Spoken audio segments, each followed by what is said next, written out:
Modern opinions of continence. An opinion has gained ground in modern times, not only among the general public but also among physicians, that the belief in the physiological value of continence belongs to the dark ages of religious superstitions and scientific ignorance and is incompatible with physiological knowledge. Certain pseudo-sexologists have exploited this idea to their commercial advantage and have created in the public mind a phobia in regards to continence, which is regarded as a cause of nervous and mental diseases and a positive health danger. On the basis of this belief, physicians and psychoanalysts have looked on continence for the cause of the nervous ailments of youth and have advised young men to visit prostitutes and risk venereal infection as a lesser evil than the assumed hazards of abstinence.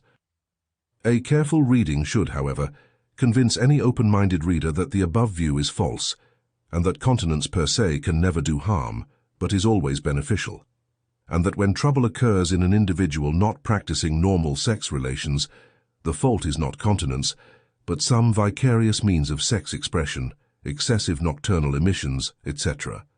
In view of the richness of the semen in lecithin, cholesterol, phosphorus, and other constituents of nervous and brain tissue, it is clear that it is incontinence, or loss of these valuable nerve-nourishing substances, which, by promoting undernutrition, is responsible for disturbed functioning of the nervous system and brain, and never true continence, contrary to the unscientific views of the psychoanalysts. We have seen that the internal secretions of the sex glands stand at the basis of the individual's physical and mental vitality, and that sex hormones are present in the external as well as in the internal secretions of the gonads. Many of the effects attributed to such hormones, as we have seen, are due to the physiological effect of resorbed semen. Conservation of semen means conservation of sex hormones and increased vigor, while loss of semen means loss of hormones and diminished vitality. Also, chronic deficiency of such hormones leads to the symptoms of senility, which Voronoff and Steinach strove to overcome by increasing the amount of sex hormones in the blood. The semen is a viscid albuminous fluid, alkaline in reaction, which is very rich in calcium and phosphorus, also in lecithin, cholesterol, albumin, nucleoproteins, iron, vitamin E, etc. In the ejaculation of the normal man, about 226 million spermatozoa are given off. These are rich in phosphorized fats, lecithin, cholesterol, the parent source of sex hormones, nucleoproteins, and iron. An ounce of semen is considered to be equal in value to 60 ounces of blood, of which it constitutes an extract of some of its most valuable of constituents as far as its vitalizing power is concerned. Dr. Frederick McCann remarks on this point, "From what has been stated, it must be admitted that the spermatic fluid does possess potentialities justifying the belief of ancient writers concerning its vital properties." The semen contains substances of high physiological value, especially in relation to the nutrition of the brain and nervous system. If resorption of semen through the wall of the female genital tract has a vitalizing effect on the female organism, the same should be the case in the body of the male in which it is formed and conserved.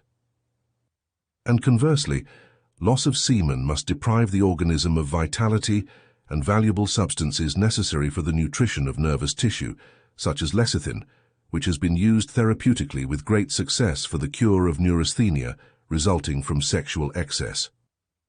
The following are among the many physiological evidences which demonstrate the value of continence. First, there is a remarkable similarity of chemical composition between the semen and the central nervous system, both being especially rich in lecithin, cholesterol, and phosphorus compounds, which would indicate that seminal emissions withdraw from the body, substances necessary for the nutrition of nervous tissues. Second, excessive voluntary seminal losses through masturbation, coitus interruptus, and contraceptive practices are debilitating and harmful to the body and brain. Third, excessive involuntary seminal losses through nocturnal emissions, diurnal emissions, spermaturia, etc., are debilitating to the nervous system and may cause neurasthenia. Fourth, observations of the immediate effects of the sexual orgasm indicate that it temporarily exhausts the nervous system and, when repeated too frequently, leads to chronic nerve weakness, sexual neurasthenia. Fifth, continence is beneficial to the brain, for conserved lecithin from retained semen is a true brain food. Hence, some of the greatest intellectual geniuses in ancient and modern times led continent lives. These include Pythagoras, Plato, Aristotle, Leonardo da Vinci, Spinoza, Newton, Kant, Beethoven, Herbert Spencer, etc. Sixth, recent physiological evidence pointing to the fact that the seminal fluid contains substances of great physiological value, such as Poale's spermine, which is a nerve stimulant, lecithin, cholesterol, vitamin E, male sex hormones, etc. Supports the idea that continence is beneficial to health, as do the experiments of Professor Brown-Sequard on the vitalizing effects of testicular extracts and those of Professor Steinach on the rejuvenation that follows the enforced conservation of semen through ligature of the efferent testicular duct. Seventh, leading physiologists, urologists, genito-urinary specialists, neurologists, psychiatrists, sexologists, gynecologists, and endocrinologists endorse the physiological value of continence. Authorities. Among such authorities are Moll, Kraepelin, Marshall, Lidston, Talmy, and others. Dr. Jacobson sent 200 letters to professors of physiology, hygiene, venereal diseases, nervous diseases, neurology, and psychiatry, inquiring as to their opinions concerning continence. All answers, with few exceptions, declared continence to be conducive to health. The following were among the answers received. Kraepelin says that continence is not injurious, and that its advantages in avoiding venereal infection are apparent. Gertner also does not think that continence is injurious to young men. Grammer writes, sexual continence before marriage is not injurious. Finkler answered that sexual continence is not injurious to young men, but on the contrary, is beneficial to body and mind. Lasar also thinks that sexual continence is not injurious to young men. Seifert says that his experience teaches him that continence is not injurious. Gruber says, there is no reason why continence should be injurious. Jurgensen thinks that sexual continence per se is not injurious. Strumpel thinks that continence is indirectly useful in preventing venereal infection, and is not injurious. Hoffman considers sexual continence useful. Strumpel thinks that continence is indirectly useful in preventing venereal infection, and is surely not injurious. Tuchek is of the opinion that continence is beneficial. Professor von Leyden says that in his experience, he has never seen injurious consequences from continence. Klein says that in most men, sexual continence is not injurious. Professor von Grutzner writes that in his opinion, sexual continence is almost never injurious. Professor Mescudé, during 47 years of psychiatric practice, has never seen a case of insanity caused by sexual continence. Weber writes that continence is not injurious to young men, but on the contrary is useful. Hocher is of the opinion that sexual continence is not injurious to young men and does not lead to masturbation. Neisser writes, most of our young men could remain continent much longer than in the case nowadays. Aschenberg writes, even those who are predisposed to nervousness do not suffer any harm from sexual continence if the impression is awakened in them that abstinence can never be injurious. Moll says, at the present time, most medical men agree that sexual abstinence in a general way is not harmful. Hutchinson says, the belief that the exercise of the sex function is necessary to the health of the male at any age is a pure delusion, while before full maturity it is highly injurious. Among eminent authorities on sex who believe that sexual continence is without harm and beneficial to health are the following. Forel Moll, Professor Montegazza, Professor Alfred Fournier, Professor Dubois, Professor of Neuropathology at Bern, Professor Furbringer, Lowenfeld, Kraft-Ebing, Professor Lidston, Ruggles, Professor Österling of Tübingen University, Chassignac, Professor Beale of the Royal College of London, the eminent gynecologist, Ribbing, the great authority, Acton, the gynecologist, Hegar, the eminent English authority on the physiology of sex, Marshall, Dr. L. Robinowitch, neurologist and psychiatrist, formerly president of the New York Neurological Society, the eminent psychiatrist, Dr. Spitzker, Also once president of the New York Neurological Society, the New York gynecologist and sexologist Dr. B.S. Talmy, Professor Sajous, Dean of American Endocrinologists, Dr. Bruce of the University of Oklahoma, Professor Brown Sequard, world-famous physiologist and father of the science of endocrinology, and others. Professor von Gruber of Munich, an eminent European authority on sex, writing on the hygienic significance of marriage, says that it is absurd to regard the semen as an injurious secretion like the urine, which requires periodic evacuation, but as vital fluid which is not only reabsorbed during sexual abstention, but this reabsorption appears to have a beneficial effect on the physiological economy, as shown by the large number of intellectual geniuses who have led continent lives. Dr. Bernard S. Talmy, an eminent American gynecologist and authority on sex, expresses a similar opinion and states that in the absence of sexually exciting stimuli, the semen and spermatozoa are produced in smaller amounts and are completely resorbed through the seminal vesicles, so that continence becomes easy and natural. The conservation of this vital fluid, he claims, is necessary for the attainment of the greatest vigor of body and brain, while its loss is harmful, and a man may live through a lifetime in a state of complete continence, without injury, but only with benefit, as proven in the case of such men as Leonardo da Vinci, Kant, Beethoven, Spencer, etc. Dr. Dubois, the neuropathologist, says that sexual indulgence, not continence, is the cause of neurasthenia, contrary to the erroneous conclusions of the Freudian school. Professor Alfred Fournier, a physiologist of note, ridicules the idea of the dangers of continence for the young man, and that during his years of medical practice he has never come across one such case. Professor Montegazza, on the other hand, praises the benefits of chastity, both upon the body and upon the brain. Dr. John Harvey Kellogg points to the fact that many of the famous Greek athletes of antiquity, as Astylos, Dopompos, and others mentioned by Plato, practiced total continence during their training, which contributed to their extraordinary vigor. Professor Furbringer, a prominent German authority on sex, writes, "Sexual continence is in the unanimous opinion of the medical profession not injurious to health, as is generally believed." Writing on sexual hygiene in married life, he states that when neurasthenia occurs in an unmarried person, it is generally due to masturbation or some other form of lasciviousness. Krafft Ebing, the great authority on sexual questions, considers the diseases of abstinence a myth. The gynecologist Lowenfeld considers it possible for a sexually normal individual to live in permanent continence without any ill effects whatsoever. According to the noted sex physiologist and endocrinologist, Professor F.G. Lidston, of the University of Illinois, continence per se probably never is harmful. The non-elimination of the seminal secretion from the testes often is productive of great bodily and mental vigor. In his opinion, one may be perfectly healthy and physically vigorous while leading a life of absolute continence. Ruggles writes, "Sexual abstinence is compatible with perfect health and tends to increase vitality through resorption of the semen."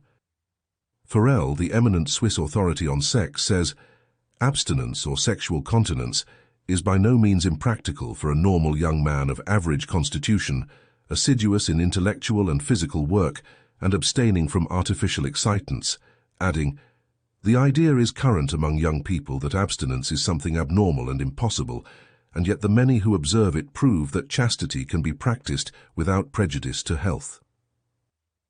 Dr. Perrier points out the falsity of the notion of the imaginary dangers of sexual continence, and considers it a physical, moral, and mental safeguard to young men. Rohleder considers as unscrupulous the advice of physicians who recommend sexual intercourse to young men. Charssignac claims that the healthier the individual, the easier to practice complete abstinence. It is only the diseased and neurotic person who finds it difficult to do so. Professor Oesterling of Tübingen says, "One cannot repeat too often that abstinence and the most absolute purity are perfectly compatible with the laws of physiology and morality, and that sexual indulgence is not more justified by physiology and psychology than by morality and religion." Professor Beale of the Royal College of London says that sexual abstinence has never yet hurt any man when it has been observed. The gynecologist Ribbing says that he has known many young men who have lived in total continence without difficulty or injury. Clark says that continence increases health and energy, while incontinence does the reverse. According to Serbold, the evils of incontinence are well known and undisputed. Those produced by continence are imaginary. The great authority Acton says that the popular idea that abstinence causes the genital organs to atrophy and produces impotence is a grave error. Chastity no more injures the body than the soul, he says. The gynecologist Hegar considers the sexual necessity myth an illusion, while Ribbing, another eminent gynecologist, points out the needs for sexual control and continence. The noted physiologist Marshall, in his Introduction to Sex Physiology, points out the need for such restraint over the reproductive function and the sublimation of sex energy into higher cerebral forms of expression, as was the case with many intellectual geniuses of the past who led continent lives.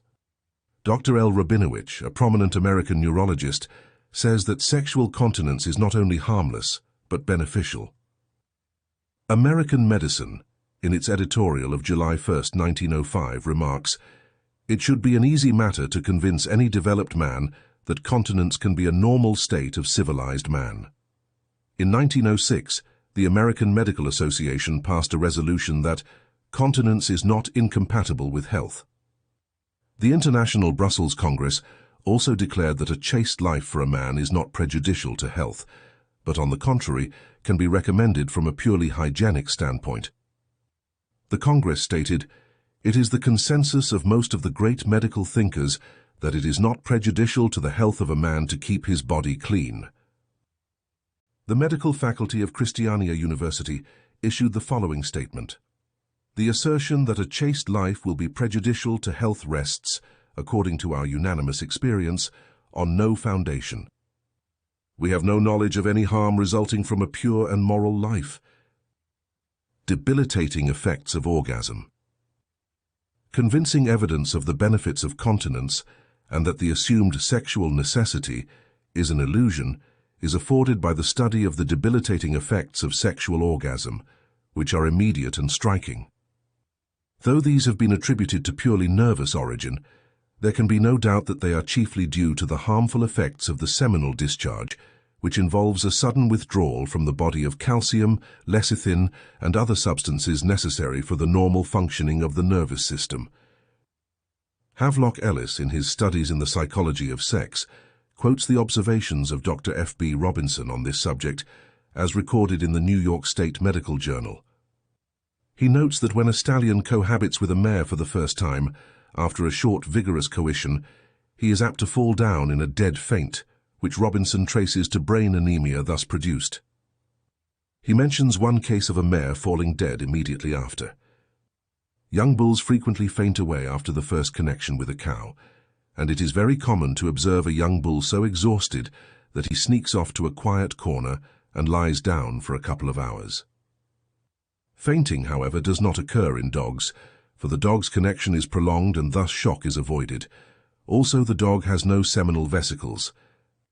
In the case of the boar, the orgasm rises to such a pitch that the animal seems on the verge of pain and is usually exhausted for several hours. Havelock Ellis writes, "When we have realized how profound is the organic convulsion involved in the process of detumescence, and how great the motor excitement involved, we can understand how it is that very serious effects may follow coitus. Even in animals, this is sometimes the case. Young bulls and stallions have fallen into a faint after first congress. Boars may be seriously affected in a similar way. Mares have been known even to fall dead. In the human species, and especially men probably, as Brian Robinson remarks, because women are protected by the greater slowness with which detumescence occurs in them, not only death itself, but innumerable disorders and accident have been known to follow immediately after coitus, these results being mainly due to the vascular and muscular excitement involved in the process of detumescence. Fainting, vomiting, urination, defecation have been noted as occurring in young men after the first coitus. Epilepsy has been not frequently recorded. Lesions of various organs, even rupture of the spleen, have sometimes taken place. In men of mature age, the arteries have at times been unable to resist the high blood pressure, and cerebral hemorrhage with paralysis has occurred. In elderly men, the excitement of intercourse with strange women has sometimes caused death, and various cases are known of eminent persons who have thus died in the arms of young wives or prostitutes. The celebrated Russian general Skobeloff died while cohabiting with a girl of ill fame.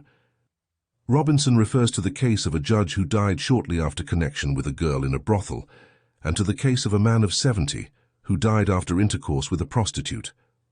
He also mentions the case of a man of 48 years of age who was found dying in a Chicago hotel after cohabiting with an accommodating widow. Also the case of a young man who fainted away at the first coitus, and that of a man 60 years old who had connection with a strange woman and fell dead as he walked to the door immediately after the act. Such deaths usually occur in elder men, and usually as the result of intercourse with strange women, which is more violent and intensive than with their wives. Attila, king of the Huns, died while cohabiting with his young wife.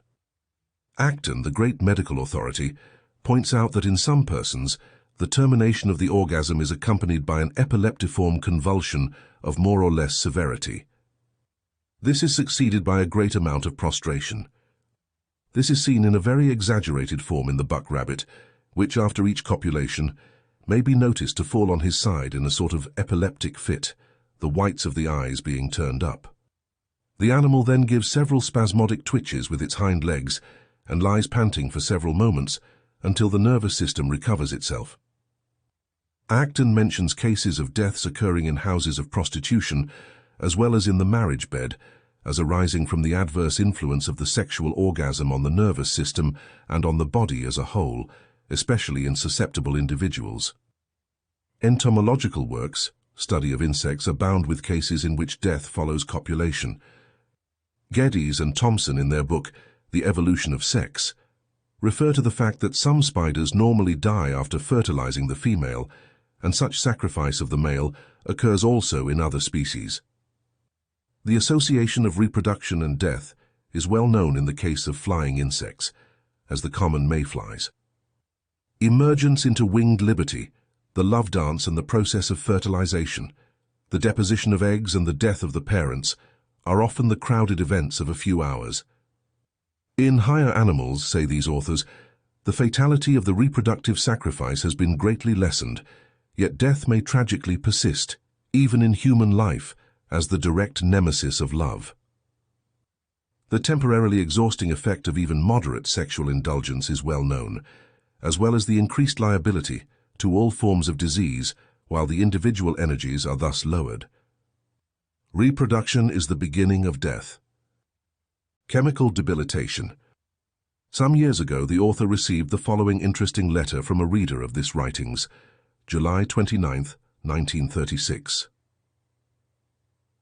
Dear Dr. Siegmeister, I was wondering if the draining, at any time, of the lecithin and phosphorus and other valuable substances during any sexual act hindered achievement of the higher intellectuality, and if the brain and body were debilitated.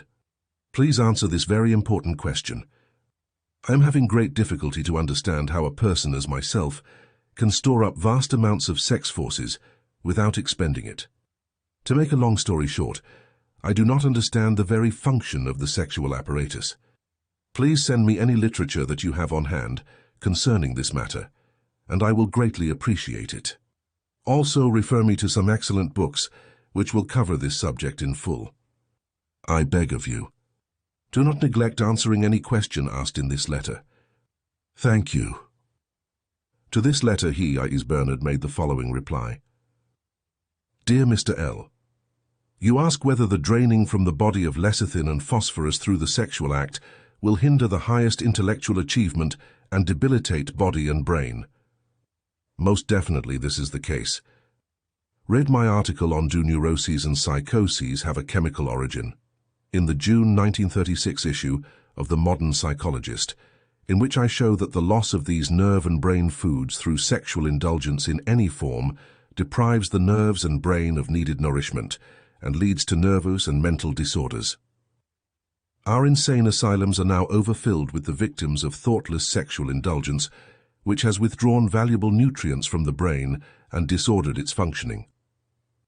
These pitiful individuals, when in possession of their normal brain structure, never realize that with each discharge of seminal fluid, they are pouring forth the very substance of their nerves and brain, until a time is reached when their brain is so sapped of lecithin that it ceases to function. Measurements have shown an actual decrease in the lecithin content of the brains of the insane. This was due to previous sex indulgence, as a result of which the sex glands took up the blood's lecithin to replace expended fluids.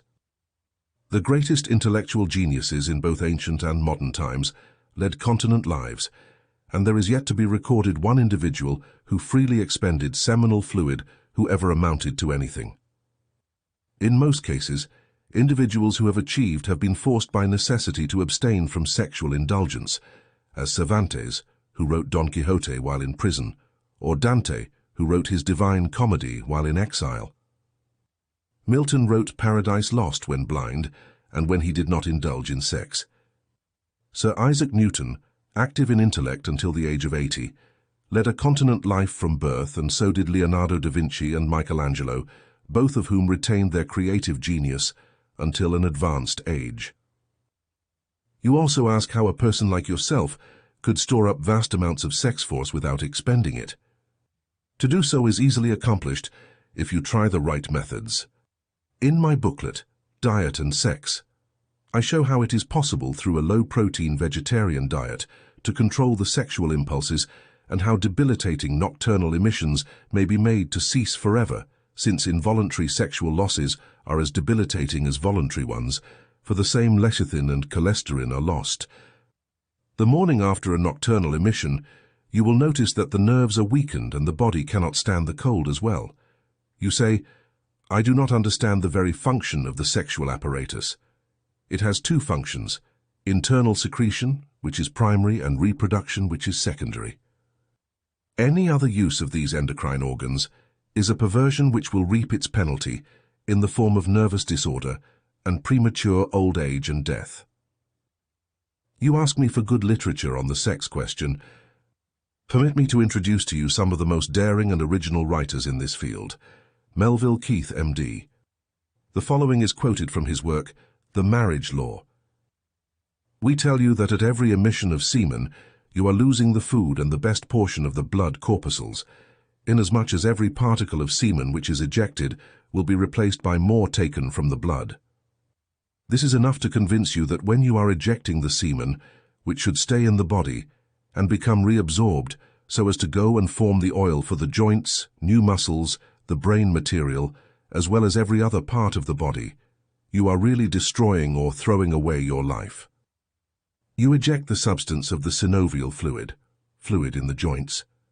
You send forth to gratify a moment's passion the very material of which the brain is made.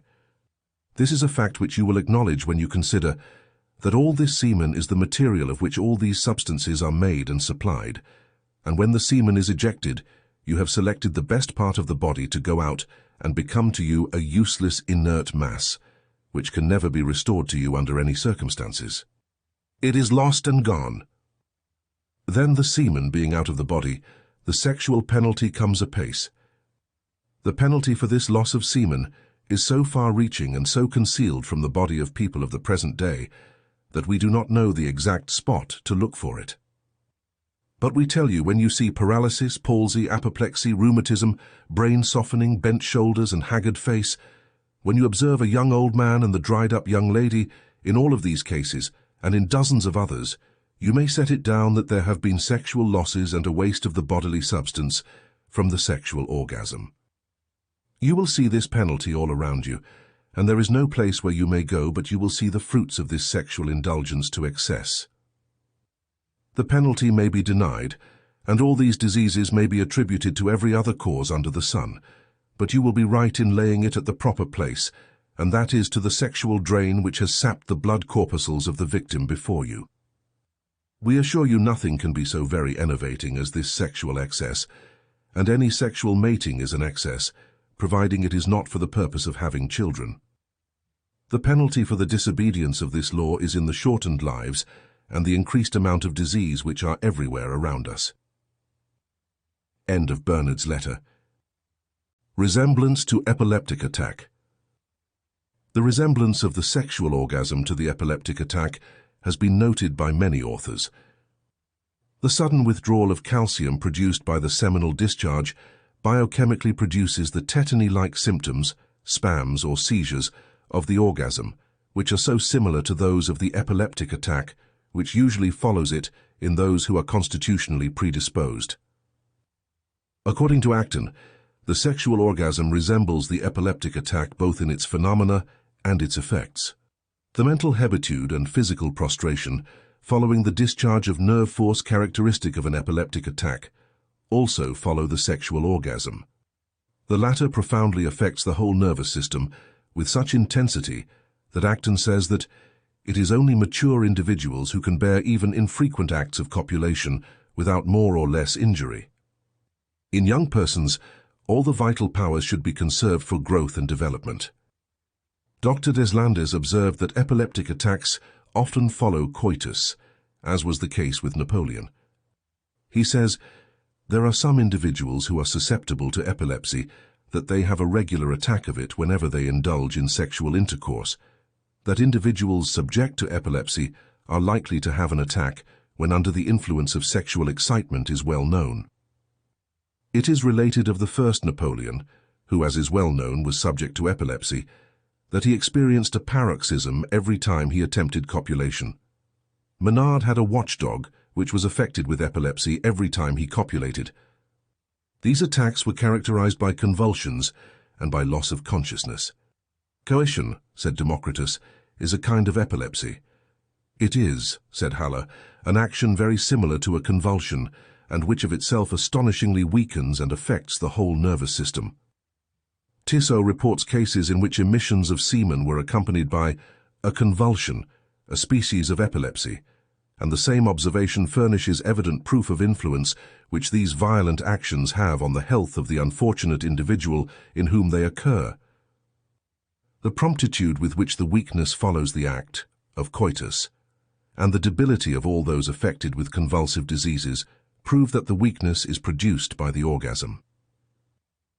Tissot illustrates this point by referring to an Aman of a Swiss village mentioned by Platerus, who, being remarried when old and anxious to consummate his nuptials, was affected with a suffocation so violent that he was obligated to desist. The same thing recurred every time he repeated the act. He consulted a number of quacks. One assured him that after he procured and took several medicines, he was no more in danger. He hazarded a new attempt on this advice, and full of confidence he persevered, only to die in the act in the arms of his wife. Says Tissot, "The violent palpitations which sometimes accompany coition are also a convulsive symptom." Hippocrates speaks of a young man in whom excesses in wine and sexual commerce produced, among other symptoms, constant palpitations, and Daléas saw one seized in the act with a palpitation so violent that he would have suffocated if he persisted. Havelock Ellis remarks that the symptoms of coitus bear a strong resemblance to those of epilepsy, and refers to the statement of this effect by the sophist of Abdera, who said that coitus is a slight fit of epilepsy, judging it to be an incurable disease. Caelius Aurelianus, one of the leading physicians of antiquity, said that coitus is a brief epilepsy. Ferre has pointed out that both these forms of nervous disturbance have similar symptoms. Ellis notes that the epileptic convulsion in some cases involves the sexual mechanism, and that it is noteworthy that epilepsy tends to appear at puberty. Boerhaave has called coitus a true epilepsy, and later Roubaud, Hammond and Kowalewski have emphasized the resemblance between coitus and epilepsy. Some authorities have considered coitus as the cause of epilepsy, the sudden withdrawal of calcium from the system through the seminal discharge precipitating the tetany-like symptoms of the epileptic convulsion. Fair has recorded as case of a youth in whom the adoption of the practice of masturbation several times a day was followed by epileptic attacks, which ceased when masturbation was discontinued. West describes masturbation in an infant by thigh rubbing which produced a convulsion that was mistaken by relatives for an epileptic fit. Tissot writes, "We know that paroxysms of epilepsy, when accompanied by an emission of seminal fluid, leave the patient more exhausted and more confused than in ordinary cases." Coition is an exciting cause of these fits in those who are subject to them, and Van Swieten attributes the real exhaustion of the patients to this cause if the attacks be frequent. Dides knew a merchant in Montpellier who never had coitus without having soon after a fit of epilepsy. Van Swieten knew an epileptic person who was attacked with a fit of epilepsy the night he married. Hoffmann mentions a very sensual woman who generally had a fit of epilepsy after each coitus. Boerhaave, in his treatise on the diseases of the nerves, claims that during the sexual orgasm, all the nerves are affected, and sometimes so much as to prove fatal. He relates the case of a woman who fell into a very long syncope after every act of coition, and that of a man who died in the first act he engaged in, the force of the convulsion which rendered his whole body stiff, and for 12 years he suffered from this cataleptic condition, with complete loss of sensation and consciousness. Strain and tension. Mercier, an English psychiatrist, in his Sanity and Insanity, writes that after the act of coitus, the resulting languor and lassitude indicate that a great strain has been placed on the store of energy available to the organism, whose seat is the nervous system, the highest regions of which, the brain, are most powerfully affected, and this tends to produce disorder of this organ. But while with a normally constituted organism, the stress of the sexual orgasm is not sufficient to produce brain disorder unless it is repeated with undue frequency in one whose energies are naturally defective and which is constitutionally below the normal level of stability, the effect of the act will be to produce disturbed cerebral functioning. This is especially true when such indulgence is begun at too early an age. Hence we find that a certain number of cases of insanity, says Mercier, are attributed to sexual excess, adding, "The indulgence in this proclivity is a fruitful source of that deterioration of the higher powers of the nervous system which is the foundation of insanity." According to this eminent English psychiatrist, the sexual orgasm has by its very nature a disintegrative, deteriorating influence on the organism, and the loss of energy it entails, especially when frequently repeated, results in apathy, lethargy, and dementia.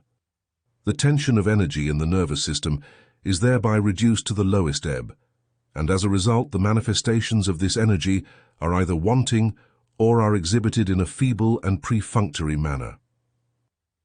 The condition is one of dementia.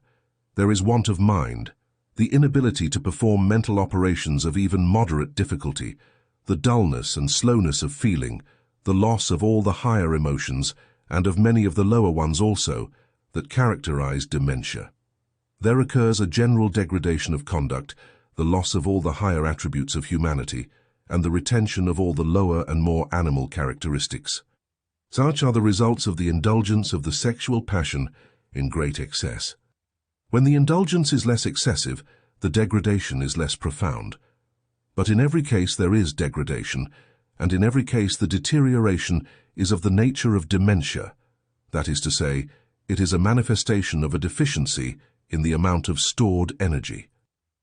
Besides those cases in which the dementia produced by sexual excess is sufficiently pronounced to incapacitate the wretched individual for the duties of life, and to render it necessary to commit him to asylum care, Mercier mentions that there are an enormous number of individuals, forming a considerable part of the total population, in which premature decadence of mental powers, premature exhaustion of energy, and premature senility result from excess sexual indulgence in early life.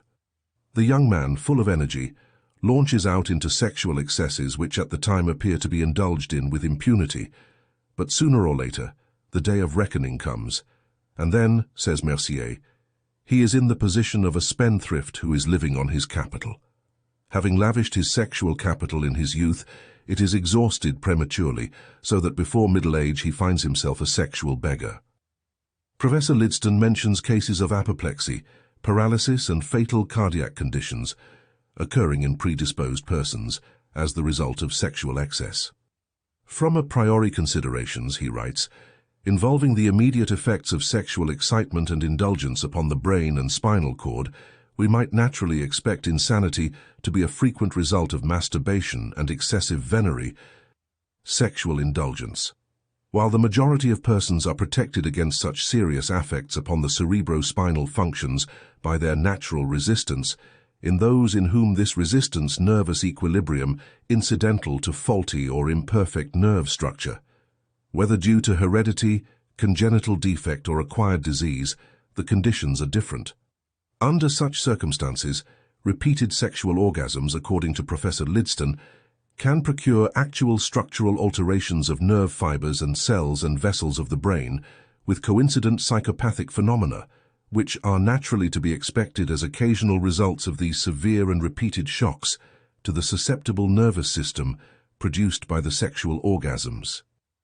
Coition, says Noques, is a convulsion. It disposes the nerves to spasmodic actions which are excited by the slightest cause. It is, says Haller, an action very violent, similar to a convulsion, and which of itself astonishingly weakens and affects the brain and nerves. Dr. Ryan writes, Quitian has been compared to a fit of epilepsy, to an electric shock.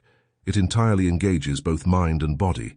We neither hear nor see, and some persons have lost their lives in this crisis. It is for this reason that sexual intercourse has proven mortal after severe wounds, hemorrhages, etc., and when too often repeated, weakens the whole economy.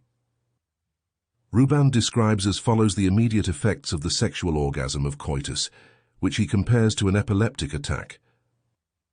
The circulation quickens, the arteries beat strongly, the venous blood arrested by muscular contraction increases the general heat, and this stagnation, more pronounced in the brain by the contraction of the muscles of the neck and the throwing of the head backward, causes a momentary cerebral congestion, during which intelligence is lost and the faculties abolished.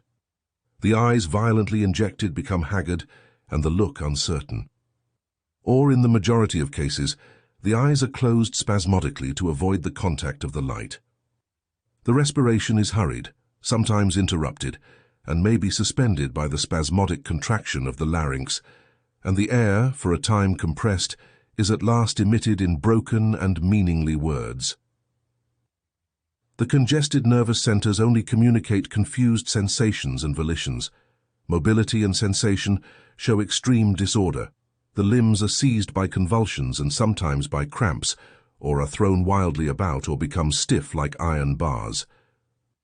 The jaws, tightly pressed, grind the teeth, and in some persons the delirium is carried so far that they bite to bleeding the shoulders their companions have imprudently abandoned to them.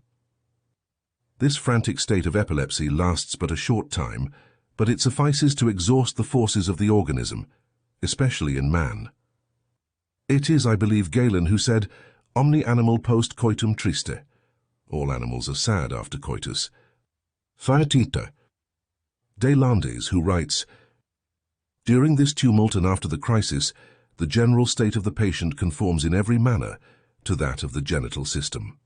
Thus the face reddens, the neck swells, the veins become filled, the skin now burning and now moistened with sweat, the heart beats with rapidity. In fact, there is a state of fever which almost justifies us in placing the act of venery among diseases. At the same time, the nervous centers, the cerebrum, the cerebellum, and the spinal cord experience a very powerful impression. As the state progresses, consciousness is lost and the subject is, as it were, in a state of delirium.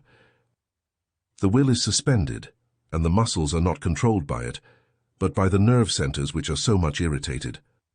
The trunk and limbs are agitated by involuntary motions and chills. The disturbance increases until the crisis arrives, when the convulsions affect the genital system. A fit of epilepsy, as it were, ensues. The sight becomes dim, the trunk stiffens, and neck is thrown back, and finally this state might be regarded as a violent access of disease if the beginning and end of it were not known. The genital apparatus, lately so full of life, now becomes flaccid. The scrotum becomes loose and pendulant, and a sensation of torpor, of fatigue, of chill follow. The convulsive motions are succeeded by a kind of paralysis, and all attempts at new excitement are in vain. Now, however, the individual is changed. His face lost its color, his limbs are stiff and without motion as if paralyzed. The head is painful, the mind is slow and limbs are incapable of the least effort. The hearing is dull, the sight is deranged, and the external senses import to the brain only imperfect impressions. The pulsations of the heart are feeble, the pulse is small, the veins are collapsed and the eyelids are livid. The soul is left in a state of languor and sadness, and becomes, as it were, melancholy. During the sexual orgasm of coitus symptoms occur which border on psychopathology, and there can be little doubt that excessive frequency of such symptoms may indelibly impress themselves on the brain and nervous system. On this point, Deslandes observes, the diseases affecting the nervous system, that system which is powerfully disturbed by coition, are not the only ones resulting from venereal excess. We shall see that all alterations of tissue, every physical disorder may be caused by this. We may fearlessly assert that most of the inconveniences and diseases afflicting the human species arise from venereal excesses. The great philosopher Herbert Spencer, himself a lifelong celibate, describes as follows the effects of sexual excess. Chronic derangements of health supervene, diminished bodily activity, decline of mental power and sometimes even insanity. Specialists, who have good means of judging, agree in the opinion that the aggregate evils arising from excesses of this kind are greater than from those arising from excesses of all kinds put together. Referring to a case of a man whose 3 wives all become insane after marriage, referred to in the Journal of Mental Science, Jan Daras 1879, available at archive.org, Havelock Ellis writes, in cases of sexual excess, great physical exhaustion, with suspicions and delusions, is often observed.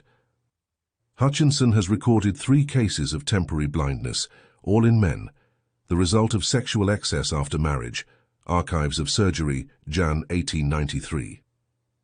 The old medical authors attributed many evil results to excess in coitus.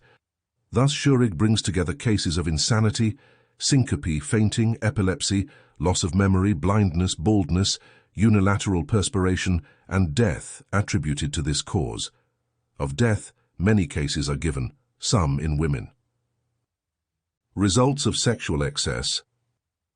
According to Professor Lidston, the results of sexual excess are similar to those of masturbation, and both result from the disturbance of blood chemistry and general metabolism caused by the withdrawal from the body of the substances of which the semen is composed: calcium, phosphorus, lecithin, cholesterol, albumin, iron, etc. Though physical impairment, as well as mental impairment from sexual excess is very common, less attention has been paid to it than to the evil results of masturbation, in view of the current belief that, unlike masturbation, coitus is harmless under all circumstances. However, it is Lidston's opinion that sexual excess is the most prolific cause of that most civilized and most fashionable of all hydra-headed diseases, neurasthenia, adding, moderation in sexual intercourse is not only conducive to prolonged virility, but to longevity. It is certain that many cases of neurasthenia, in both male and female, are due to sexual excess. According to Dr. Black, medical writers agree that one of the most common causes of the many forms of derangement to which a woman is subject consists in excessive cohabitation. The diseases known as menorrhagia, leukorrhea, amenorrhea, abortions, prolapsus, chronic inflammations and ulcerations of the womb, and a yet greater variety of sympathetic nervous disorders are some of the distressing forms of these derangements. After referring to cases of men who died during coitus, Deslandes adds, many old men have yielded up their existence in the nuptial bed, when their term of life might have been continued if they had not exhausted their strength in unnatural exertions. Senac attributes to temporary exhaustion of the nervous system the feebleness which follows coition. The increased amount of blood in the brain at this time has several times produced apoplexy. Several such instances have been reported. Hoffman reports the case of a soldier addicted to sexual excess who finally died in the act, the cerebrum having been found full of blood. This increase of blood in the brain, says Tissot, explains why these excesses produce mania. As this quantity of blood oppresses the nerves, it weakens. They are more susceptible of impressions, and hence their debility. Tissot describes as follows the effects of sexual excess. The debility caused by these excesses derange the functions of all organs. Digestion, perspiration, and evacuation do not take place in their usual healthy manner. Hence the strength or illegible portion, even the understanding are EV, illegible portions diminished.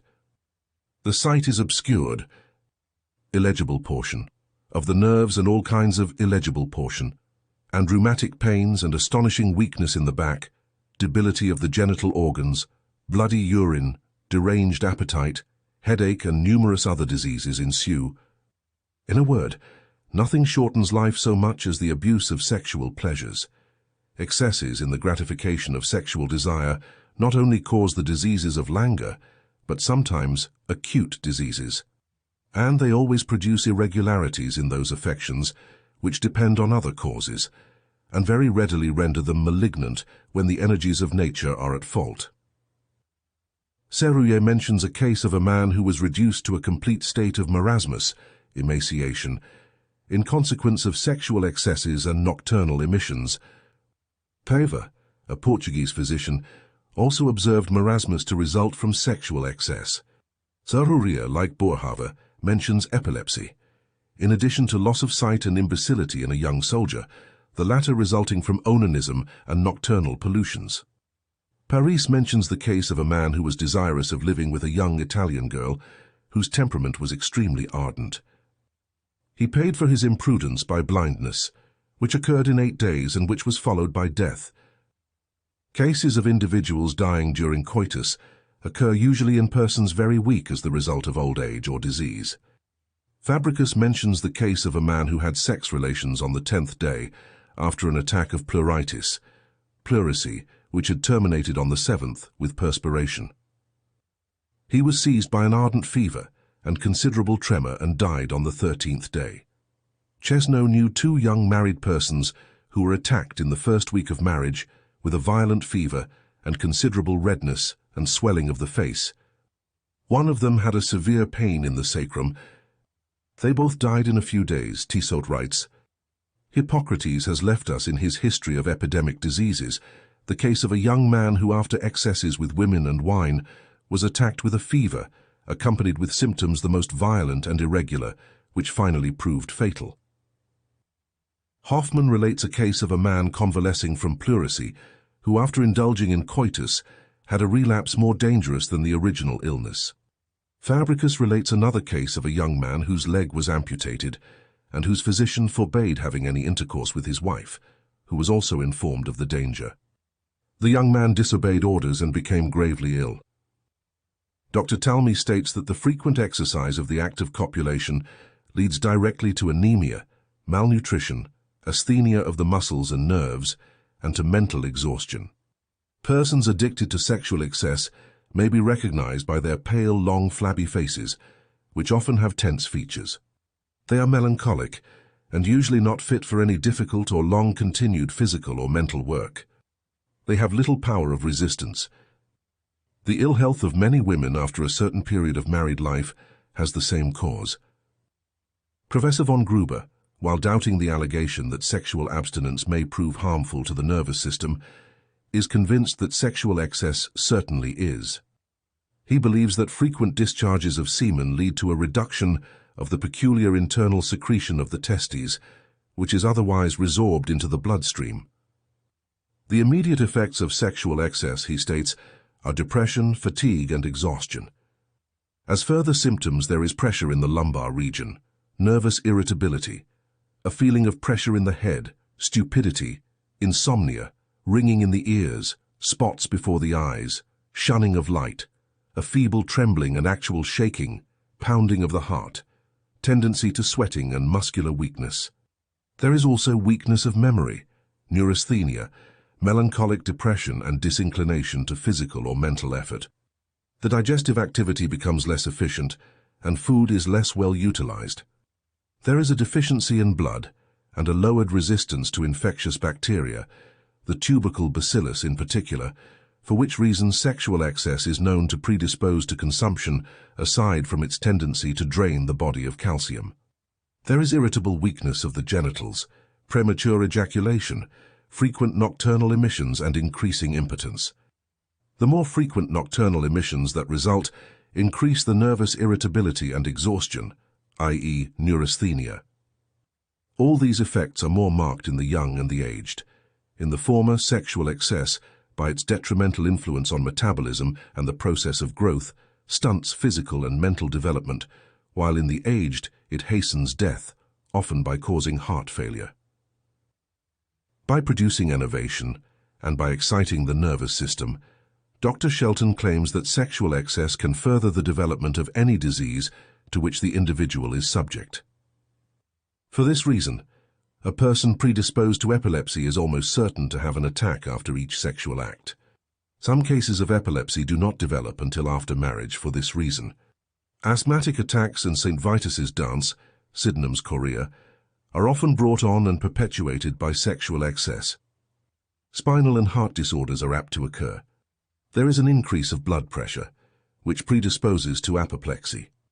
Dr. Shelton writes, "No function is so exhausting to the whole system as this. If excessively indulged in, no practice can possibly be so enervating." J. Bradford Sachs probably overestimates the amount of energy consumed in coition when he says, "Probably more of the nervous fluid or influence is expended in a single sexual crisis than would suffice to carry on all the vital operations, perhaps for a day." At any rate, the energy expended is very considerable, and if the act is indulged in daily or even weekly, the indulgent individual need not hope for health and strength. What constitutes excess? The reply has been given. Anything is excess when procreation is not the end. Man is sexually perverted. He is the only animal that has his social problem, the only animal that supports prostitution, the only animal that practices self-abuse, the only animal that is demoralized by all forms of sexual perversions, the only animal whose male will attack the females, the only animal where the desire of the female is not the law, the only one that does not exercise his sexual powers in harmony with their primitive constitution. Who can say, interrogates Dr. Dixon, that these excesses are not often followed by direful diseases, insanity, and consumption? The records of our madhouses, and the melancholy deaths by consumption of the newly married, bear ample witness to the truth of this assertion. Are they not transmitted to posterity? Look at the frequent mental imbecility, and the pallid hue and attenuated form of the children who are the earlier products of marriage, and see the parents vibrating between life and the grave, until the candid physician or the terrors of death teach them to abstain. Civilized versus natural man.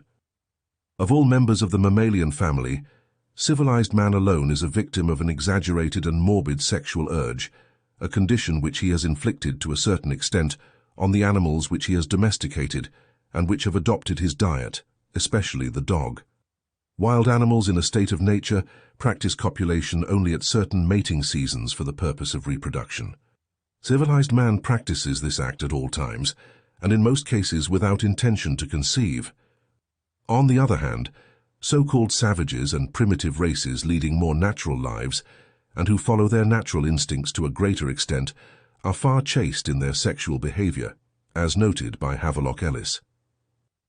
Such considerations must lead one to the conclusion that the sex life of civilized men is unnatural, and that the excessive manifestation of the sex urge among them is due to certain aphrodisiacal stimuli rather than to natural instinct. Among such stimuli are a high-protein meat diet, accompanied by physical inactivity, the use of tobacco, alcohol and coffee, sexually stimulating literature, dramas, motion pictures, conversation, etc. For these reasons, civilized man has departed from the natural law, obeyed by animal and primitive races, which requires the separation of the sexes during pregnancy and lactation, for the benefit of both mother and child. Violation of this law may account for the large number of physically and mentally defective offspring produced by civilized races as compared with animals and primitive peoples. Among the Andamanese, Pygmies, Bay of Bengal Portman, says that sex desire is moderate in males. It does not appear before the age of 18 and is rarely gratified until marriage when a man is 26. According to Hades and Denneker, among the Fuegians, Tierra del Fuego, Both men and women are extremely moderate in sexual indulgence. In the case of the Eskimo, Cook notes that the sexual passions do not manifest during the long darkness of winter, and the menstrual function does not either. The majority of the children are born 9 months after the appearance of the sun. On the basis of such observation, Havelock Ellis concludes that the sex instinct of primitive peoples is less intense and manifests more infrequently than that of civilized man. Moreover, it tends to manifest at certain mating seasons and to find expression chiefly in reproduction. Animals, like men, become perverted sexually and victims of an exaggerated sexual urge when they are subjected to artificial feeding and confinement. Thus apes, when confined to a cage and fed on meat and other sexually stimulating food, while previously gentle and tame on a fruit diet, become extremely licentious and vicious. Then they masturbate excessively and have intercourse daily, while the female consequently menstruates as freely as a woman. Other female mammals leading more natural lives do not menstruate, though under domestication and excessive feeding, cows and other species do. Holder finds that the Indians of America were originally far less salacious than either the white or the Negro races that later came to this continent. Dr. Beard notes that Indian boys do not masturbate, and young men remain chaste until marriage, conditions which we do not find among so-called civilized races. Spencer, who studied California Indians, remarks that after the appearance of menstruation, a girl is never allowed in the company of the opposite sex until her marriage, and that during pregnancy and lactation there is strict chastity. Nor is coitus permitted after feasts of meat, when there is a state of sexual superexcitation. Ordinarily, the men and boys sleep in a separate dormitory. Spencer remarks that an intelligent Indian of his acquaintance on his deathbed confessed a sin that had grievously burdened his conscience. He had cohabited with his wife after a big dinner of fresh beef, and felt the remorse of unpardoned guilt upon his soul. Chastity before marriage is the rule in many parts of Africa. In some parts of West Africa, a girl guilty of unchastity is severely punished. Among the Bahenda of North Transvaal, no sexual intercourse before marriage is allowed, and if it is seen that a girl's labia are apart when she sits down on a stone, she is punished as guilty of having had intercourse.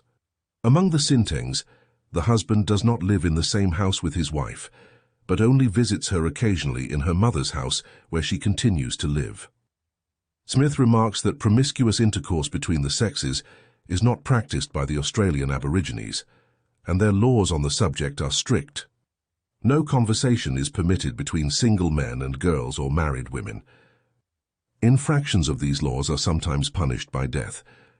Among the Seri, the young man is compelled to pass a probationary period of continence for 1 year prior to marriage, as a test of his ability of sexual self-control. Among the Pueblos, the morals of the young are supervised by a secret police which reports all irregularities, in which case the young man and girl are compelled to marry. In Uganda, continence is practiced for 2 years after childbirth, and among the Fijians, husband and wife live apart 3 or 4 years, so that no other babe may interfere with the time thought necessary for nursing children. Concerning the people of the Malay Peninsula, Stevens writes, "The sexual impulse among the Balendas is developed to a slight extent. They are not sexual. There is little or no love play in sexual relations. Among the Malays, strict chastity is maintained during wartime." According to Havelock Ellis, the Negro races of Africa are less lascivious than white men. He writes, "Among the Cambodians, strict chastity seems to prevail, and if we cross the Himalayas to the north, we find ourselves among wild peoples to whom sexual license was unknown." Thus, among the Turcomians, even a few days after the marriage has been celebrated, the couple are separated for an entire year. Westmark states that the more that civilization advances, the greater the number of illegitimate births and the greater the prevalence of prostitution. These are greater in towns than in the country. He claims that promiscuity is not the original and natural state of man, but is a product of civilization, or rather pseudo-civilization. The customs of primitive races are comparatively chaste. Westermark writes, "Among a great number of simple peoples, Monogamy requires of a man continence for periods of considerable length.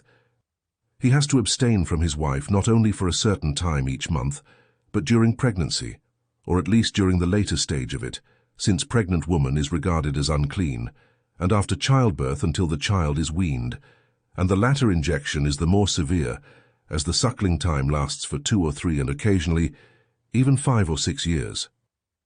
The ancient Spartans represent a race in which a high level of sex morality existed, and who were noted for their chastity. The sexes lived apart, even after marriage, the men sleeping together in one dormitory and the women in another. After the act of conception, which followed marriage, Plutarch in his Life of Lycurgus states that the man modestly retired to his companions and reposing with them at night, nor even visiting his bride, but with great caution and apprehension of being discovered by the rest of the family. Some of them even had children before they had an interview with their wives in the daytime. This kind of commerce not only exercised their temperance and chastity, but kept their bodies fruitful, and the first ardor of their love free and unabated, for they were not satiated like those that are always with their wives. To achieve the chastity which he considered essential for the preservation of the vigor of the Spartan race, Lycurgus, the lawgiver of Sparta, forbade the consumption of meats and other stimulating foods, and enforced a vegetarian diet. Alcoholics were also prohibited. He forbade eating at home, and had the Spartans eat at collective public tables, and by thus controlling their diet, he was able to control their morality. He forbade his people to call in the assistance of butchers and cooks or to fatten like voracious animals in private, for so not only their manners would be corrupted, but their bodies disordered, and abandoned to all manner of sensuality and dissoluteness, and they would require long hours of sleep. In Sparta, a matriarchate in which women had great power, the boys were brought up to be chaste. Xenophon tells us that it is easier to make a pillar of stone or a marble statue move its eyes than a Spartan boy. The boys, he said, were more bashful than the girls. A woman of another country said to a Spartan woman, "You of Lacedaemon are the only women in the world that rule the men." She answered, "We are the only women that bring forth men." The bravery and physical perfection of the Spartan race made them famous throughout the ages.